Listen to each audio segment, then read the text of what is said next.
Olá, terceiro ano AFD, disciplina prática de formação. Nas últimas aulas eu passei algumas atividades práticas para vocês, desde a atividade das expressões, o conto infantil, ainda não adentramos nos aspectos principais da contação de história, e devido ao Covid-19, nós não fomos estagiar nenhuma vez esse ano. Nem sei se conseguiremos fazer algum estágio esse ano de 2020. Enfim, é outra questão. O que interessa é que tanto na prática de estágio, na observação, na regência, como no exercício da docência em si, existem alguns princípios que norteiam o nosso trabalho, que eles têm que se fazer presente a todo momento, Estamos em contato com outras pessoas e esse contato ele é norteado por regras, por princípios, por diretrizes.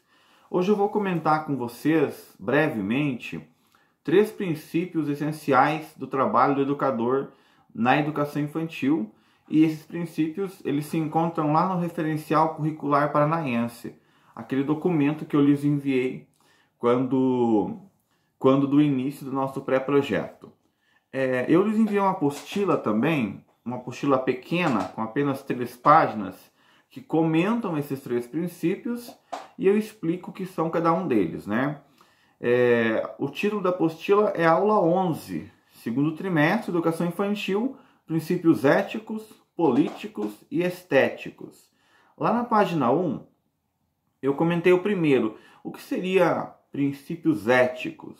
O que será que significa esse termo para a educação infantil? Bom, vocês devem saber que normalmente nós temos várias preocupações. O que eu vou fazer, que conteúdo que eu vou trabalhar, que tipo de aula que eu vou dar, a idade da criança que eu vou atender, se ela tem necessidades especiais ou não. Enfim, N preocupações passam pela cabeça do professor durante o seu período de atuação. Os princípios éticos se referem às normas de comportamentos que elas são implícitas. O que é aceitável eu fazer, o que é certo durante a minha ação e o que eu não posso fazer em hipótese alguma. Você, enquanto professor de educação infantil, estará imerso em um ambiente repleto de crianças, terá as mais variadas informações, porque para poder lecionar você tem que saber mais ou menos sobre a anamnese da criança, se ela tem alguma necessidade especial, se ela tem alguma questão socioeconômica que atrapalha ou que limita o seu aprendizado, o seu convívio, como que é a vida dela fora do ambiente escolar. Você não vai saber nas minúcias, mas terá um parecer mínimo ali sobre a situação da criança. Uma criança está tendo algum problema de adaptação, provavelmente vai ser feita alguma investigação para identificar esse problema. Então você, como educador, terá acesso a informações privilegiadas a respeito dessa criança. Você saberá de coisas que não devem ser utilizadas para conversas paralelas em corredores, para comentários abusivos e absurdos, mas tão somente para que você tenha elementos para melhor embasar sua técnica docente. Ou seja, as informações que o professor tem acesso na escola não são para ficar comentando nos corredores, não são para ficar expondo o aluno ao ridículo, mas tão somente para que você possa melhor compreender o seu aluno, Quanto mais você conhece o aluno, melhor você trabalha com ele e fazer um trabalho mais eficiente para com esse aluno. Então, o princípio ético em relação ao aluno, principalmente, agir com um mínimo de responsabilidade, respeitá-lo na sua condição, Esse princípio ético, político e estético, eles não se separam, nós dividimos aqui, mas eles estão sempre juntos. Então, se faz necessário respeitá-lo em sua condição, entender que você está se relacionando com vários sujeitos, e em relação aos pares, não tem nada mais pior, se pode usar esse termo, um eufemismo aí, desculpa, um pleonasmo, não tem nada pior do que você pegar e começar a comentar sobre os seus colegas em corredores da escola. Então, enquanto educador, é preciso ter esse cuidado. Ah, eu estou conversando com o aluno fala do professor X, eu vou lá, vou dar corda e vou continuar falando. São preocupações que precisam ser feitas. O comentário na escola é uma das piores coisas. Destrói toda a confiança, destrói toda a relação que existe. É preciso entender, existe uma relação professor e aluno com diálogos que são feitos, existem reuniões pedagógicas extremamente sigilosas que não podem ser divulgadas, que eu não posso explicar.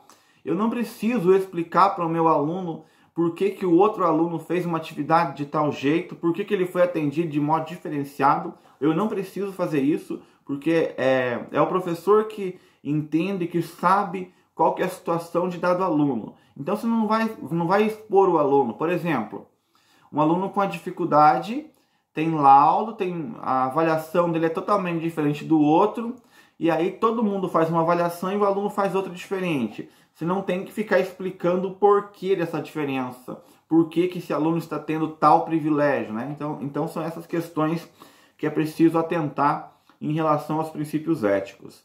Mas principalmente com o sigilo das informações referentes ao teu aluno, você não pode abusar da tua função enquanto professor, né? Você não é um ditador, você está ali para cumprir diretrizes.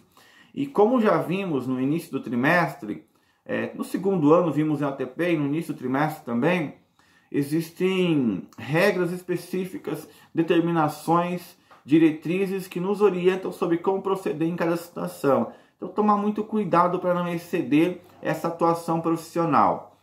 E em relação aos colegas, como eu já falei com vocês, é fundamental não se envolver em questões que não nos competem. Ah, eu vi um erro do professor, do colega no quadro, vou pegar e vou expor o colega ao ridículo perante a turma. Se você quer ajudar, você vai comentar com o teu colega, você vai conversar com ele, você não vai expor ele perante os seus alunos. Tranquilamente? Deu para entender? Tranquilo? Essa é a questão que se refere aos princípios éticos. Princípios políticos, a gente vai ver um pouco mais também sobre isso, mas dá para ter uma noção geral. É incentivar o aluno a participar, a discutir, a ser um cidadão ativo na sociedade. A educação infantil já não é mais aquela educação no qual o aluno aprende calado, aprende em silêncio. E tentar fazer com que essa nova geração que está sob responsabilidade de vocês seja uma geração menos preconceituosa, menos intolerante. Porque pensem hoje, por exemplo, você não consegue discutir nenhum assunto, debater nenhum assunto sem virar fanatismo, sem virar perseguição.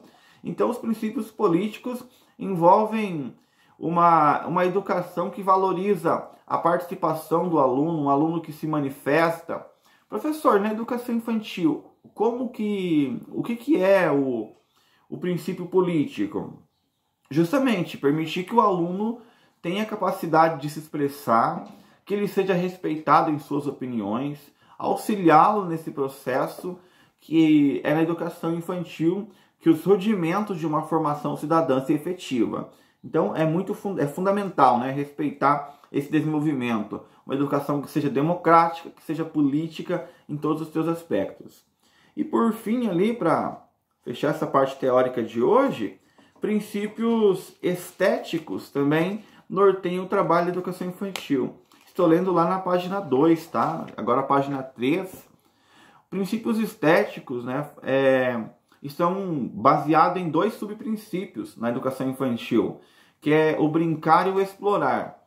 Na educação infantil, as crianças aprendem através da exploração, ou seja, elas não nascem pré-programadas com todas as informações que vão surgir com o tempo igual um animal. Elas aprendem explorando o mundo. Então, o que seria esses princípios estéticos? Você possibilitar aos alunos desenvolver a capacidade de contemplação, a capacidade de exploração do mundo, eles serem capazes de explorar as mais variadas brincadeiras, e para isso é preciso que você ofereça uma aula que incentive cada vez mais os seus sentidos, que desafie a criatividade desses alunos. Nós sabemos que a educação infantil já marca uma fase fundamental na vida da criança. Por quê? Se você pegar desde os primeiros meses no berçário, né, no maternal, berçário, maternal, nesses primeiros ciclos, a criança já está desenvolvendo brincadeiras, já está explorando o mundo, para ela ter acesso, para ela ampliar os seus reflexos. Inicialmente ela não vai conseguir mover o braço por conta própria, vai ser a maior parte, vão ser movimentos involuntários. Então, desde um jogo de exercício, aquilo que a criança aos poucos vai controlando, vai percebendo que a mão faz parte do corpo dela, vai percebendo, por exemplo, que ela vai conseguindo articular a visão e a coordenação motora. Todos esses exercícios, que vai desde os reflexos mais básicos que nós fazemos hoje sem perceber, devem ser incentivados para a criança. Uma criança 2, 3, 4 meses já vai ter esse tipo de exercício. Então, sempre trabalhar com materiais que incentivem a exploração, que incentivem a participação, e aos poucos a criança vai aprendendo através do exercício, primeiro involuntário, depois um exercício consciente, ou seja, ela vai perceber o que está fazendo, ela vai articular, como dizia lá o Piaget, ela vai aprender a bater nas coisas, a primeira forma de interagir com os objetos, depois da sucção, que é o natural, ela vai aprender a bater, ela vai aprender a puxar, vai aprender a usar os objetos como ferramentas, até chegar na versão que nós estamos hoje, que é uma versão que nós chamamos de jogos de regras, né? Que começam lá no final da vida da criança, desse ciclo chamado criança. Então é fundamental trabalhar o máximo possível para que esses alunos possam explorar todas as suas potencialidades.